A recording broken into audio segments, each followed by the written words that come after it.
If you've been scrolling through endless lists of giant TVs, checking the size charts, reading a couple of quick specs, and still feel stuck wondering whether a massive commercial-grade screen is worth the space in your office or home lobby, you're not alone.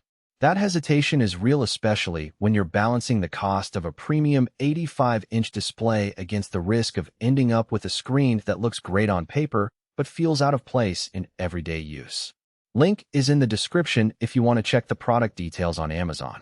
In the next few minutes, I'm going to walk through exactly why the Samsung 85-inch commercial UHD signage might be the right answer for some, and why it could be a mismatch for others, so you can stop guessing and make a decision with confidence.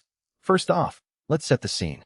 Imagine a corporate reception area that gets a steady flow of visitors, a university auditorium that needs to display lecture slides and video content, or a high-end retail space where brand storytelling is done on a wall that's basically a window into the product world.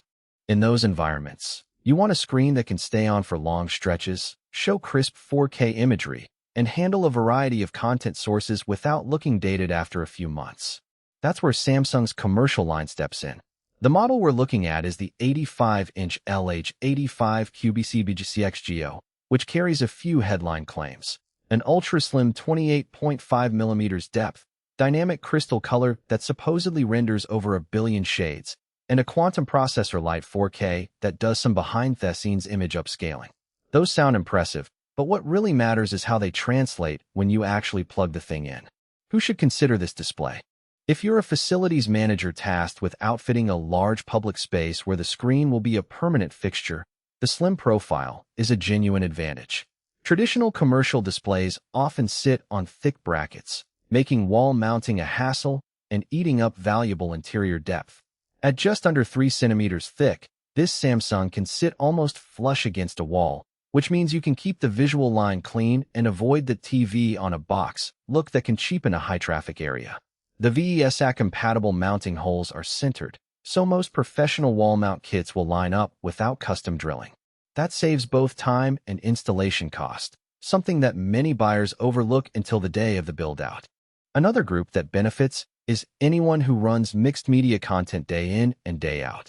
The quantum processor Lite isn't a marketing buzzword in this context. It actually takes a 1080p video feed and lifts it to near native 4K, smoothing out grain and sharpening edges. In a conference room where you might be streaming a webinar from a laptop, the processor does the heavy lifting so the image stays crisp on that massive screen.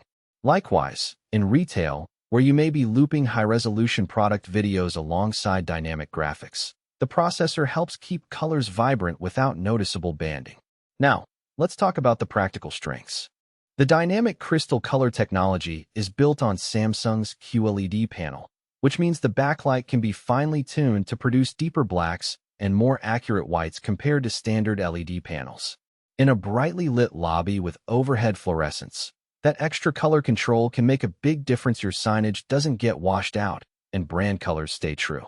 I've seen it in use at a tech conference where the Samsung screen displayed a live demo of a software UI.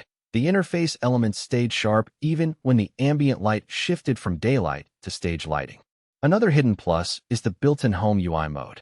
While this is a commercial unit, Samsung has kept a simplified interface that lets you switch sources with a remote or wall controller without diving into a complex menu system. For a receptionist who isn't tech-savvy, that ease of use reduces the chance of accidental misconfiguration during busy hours. The remote itself is lightweight, and the on-screen menus are large enough to read from a distance, which is a subtle but helpful detail. On the flip side, there are a few practical weaknesses that become evident after a few weeks of use. First, the 85-inch size is massive, and with that comes a weight that can surprise you during installation.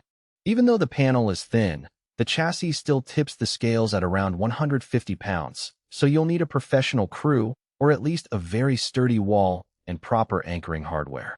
This isn't a problem for a new build, but if you're retrofitting an older space, you might run into structural limits you didn't anticipate.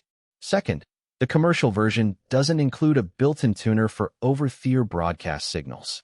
That's fine if you're feeding the display via HDMI, DisplayPort, or a media player, but it does mean you can't just hook it up to a traditional antenna or cable box without an external converter.